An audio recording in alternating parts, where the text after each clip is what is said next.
over a year ago, I found myself quietly searching for something I could not fully name. I wanted purpose, and I wanted direction, especially for my long-standing passion for art and writing.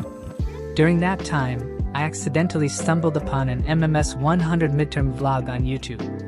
I was not actively looking for Upou, nor was I planning to enroll in an open and distance learning program. However, as I watched that vlog, I felt a spark. It made me pause and ask myself questions I had avoided for a long time. Am I too old for this? Can I really get into Upou? When I eventually received my acceptance, that spark did not disappear, it grew. Getting into Upou felt like the beginning of finally pursuing a long-time dream, one that I had carried quietly while balancing work and other responsibilities. MMS 100 became the first course that reminded me why I wanted to return to learning in the first place. My experience in MMS 100 is deeply shaped by my daily reality. I am a full-time employee working the night shift from 9:30 in the evening until 6:30 in the morning. After work, I sleep, wake up by noon, and immediately shift into my role as a student.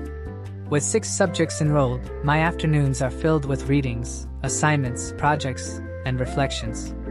I rest briefly for a few hours before preparing for another night of work.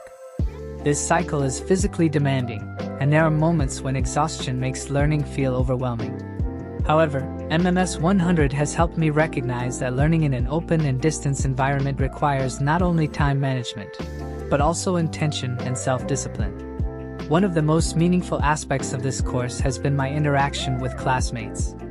Although we do not meet in real time or share a physical classroom, discussion forums allowed me to encounter different voices, experiences, and perspectives.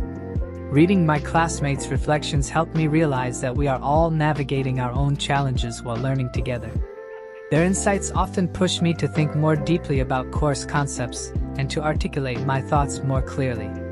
Even in a quiet virtual space, I felt a sense of shared effort and community. Equally important was my experience with the instructors.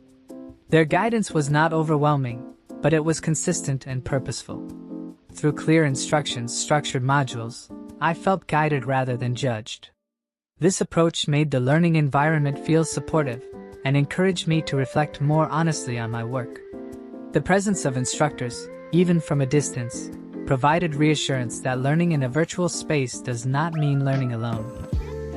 Exploring the e-portfolios of my classmates was another impactful part of MMS 100. Each e-portfolio reflected a personal learning journey, showcasing creativity, growth, and reflection. Viewing these works made me more aware of how digital spaces can be used to tell meaningful stories about learning and identity. It also encouraged me to be more intentional in building my own e-portfolio, not just as a requirement, but as a representation of who I am becoming as a learner and creative individual. Looking back, I realized that what started as an accidental discovery on YouTube became a turning point in my life. The spark I felt over a year ago has not faded. Instead, it has found direction.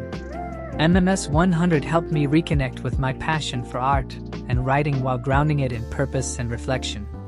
I believe that this learning journey will not only shape my future, but will one day allow me to inspire others and contribute meaningfully to the world. What began as a quiet question has become a commitment to keep learning, creating, and striving for something more.